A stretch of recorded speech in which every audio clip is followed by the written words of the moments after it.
जय श्री राम, जय श्री राम। तुलसीदास जी नाम की महिमा कहते हैं।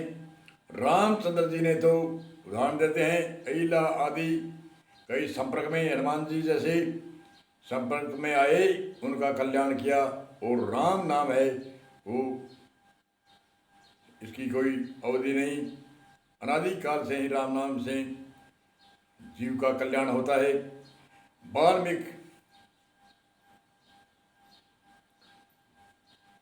ने बड़ा डकैती था, बहुत मनुष्य की हत्या करी, और ऋषि के शरण में आने के बाद में वाल्मीकि ने हत्या का त्याग किया और राम नाम का जप किया, उल्टा नाम जपा और फिर उल्टा हुआ, मरा मरा ही कहा, क्योंकि उसने मारे ही मारे थे।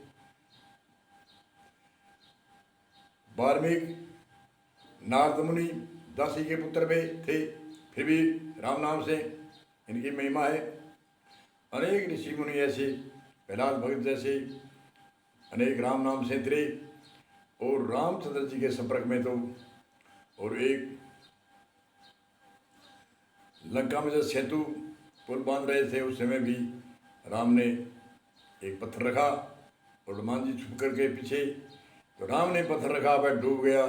और जो सेवक रख रहे थे राम नाम लिख करके राम राम लिख के पत्थर को जोड़ रहे थे, और सेतु पुल बन रहा था, और राम ने देखा मैं भी मेरे हाथ से करूँगा, मैं खुद राम हूँ, तो वो पत्थर डूब गया। हनुमान जी ने कहा आपके रचाए हुए एक सती जीती है, राम का रचिया जीवे 84 में जाए।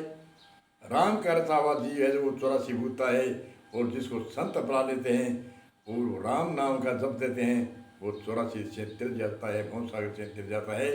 ऐसी संतों की राम नाम की महिमा बहुत। ज्ञानी के ओम है, ध्यानी के सोम, भगत राम बताएगा रे, समझा सका एक कर जानिया, निज का दर्शाएगा रे। ऋषि मुनियों ने जो साधना के लिए सूत्र बनाए हैं, साधना के लिए जो योग साधना की, मंत्र योग, लय योग, ज्ञान योग, भक्ति योग, कर्म योग की साधना, निष्काम योग आदि आदि अनेक योग की साधना ऋषि मुनियों ने बताई है।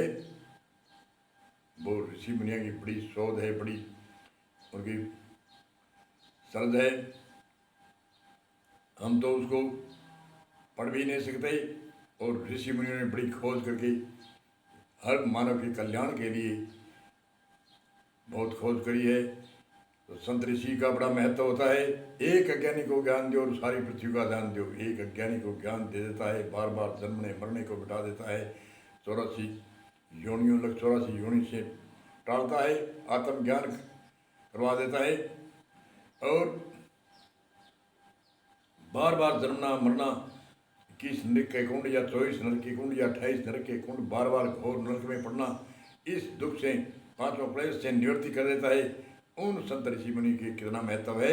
एक ज्ञानी को ज्ञान दो और सारी पृथ्वी का ध्यान दो। एक ज्ञानी ने मोक्ष मुक्ति करवा देकर सारी पृथ्वी का दान देवे, इतना महत्व ऋषि के पुण्य मानते हैं। परंतु ऋषि पुण्य की इच्छा नहीं करता, निष्काम भाव से वो जीवों का कल्याण करता है। ऋषि मुनि संत महात्मा महापुरुष, ऋषि मुनि जितने भी संत साधु महात्मा है, वो निष्काम भाव से शिष्यों का उद्धार करता है, इसलिए वो प्रकृति की गोद में जमा रहते हैं। वो ही पुण्य अवतार या ऋषि मुनि साकार शरीर धारण करते हैं, तो उनने प्रकृति की गोद में जो पुण्य थे, भक्तों के, जो ऋषि मुनियों के ज्ञान के पुण्य थे, भक्तों के पुण्य थे, उन्हीं पुण्य को लेकर के निर्गुण से सरगुण हो स्वामी धरी जन काया है।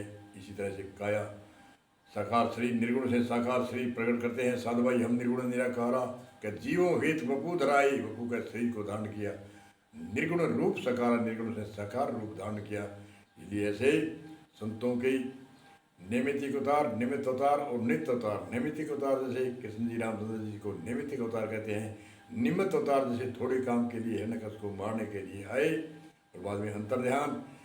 और नित्य अवतार संत को कहते हैं। संत हमेशा ही नित्य अवतार हजारों लाखों हजारों हजारों की संख्या में होते हैं। हम सुनते हैं 88,000 ऋषि, सप्त ऋषि, 9 ऋषि आदि आदि संतों का सम्मेलन होता है। उसमें कोई किसी ने इतिहास नहीं बनाया तो वो संतों हुआ है, भक्ति करी है, उनके कईयों के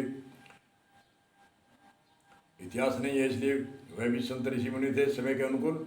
तो नित्य अवतार की कोई संख्या नहीं होती, हजारों की संख्या में हो सकते हैं, कई हजारों की संख्या में हो सकते हैं। और धर्म की स्थापना करने के लिए निमित्त अवतार होता है, वो समय समय पर आता है। और निमित्त अवतार भी कोई भक्त में बड़ा भारी संकट होता है, उस समय आता है, प्रकट होता है। कई भक्तों की हम गाथा सुनते हैं, उनसे मालूम होता है कि जैसे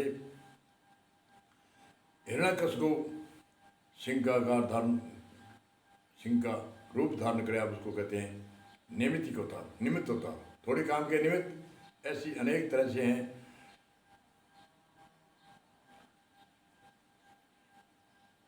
संतों की, भक्तों की, किसी को द्रौपदी का चीर उठाया था, धन्य भक्त, धन्य जाट के घर में क्या हाली रह गया था, सैन भक्त की राजा की नाई का रूप धारण करके सजावट करी थी, आदि आदि अनेक तरह के ऐसे उदाहरण आते हैं। भक्तों की गाथा आती है, भक्तमालाओं में आती है, और संतों की आती है। तो हमें उसको निश्चय उस पर विश्वास दृढ़ करना चाहिए कि परमात्मा सारे संसार में प्रकट है, जैसे भावना करते हैं वैसे प्रकट होता है। इसलिए तुलसीदास जी एक बड़े महान संत हुए, जिन्होंने रामचंद्र जी की बाहर की रामायण भी लिखी और अंतर्घट रामायण भी लिखी, जिससे हमें आत्मज्ञान होता है, तत्व ज्ञान होता है, बार बार जन्मने और मरने से हम मुक्त हो सकते हैं। ऐसा ज्ञान तुलसीदास जी ने बड़ी सावधानी से रामायण में प्रकट किया है। बोलो जय श्री राम तुलसीदास जी महाराज की।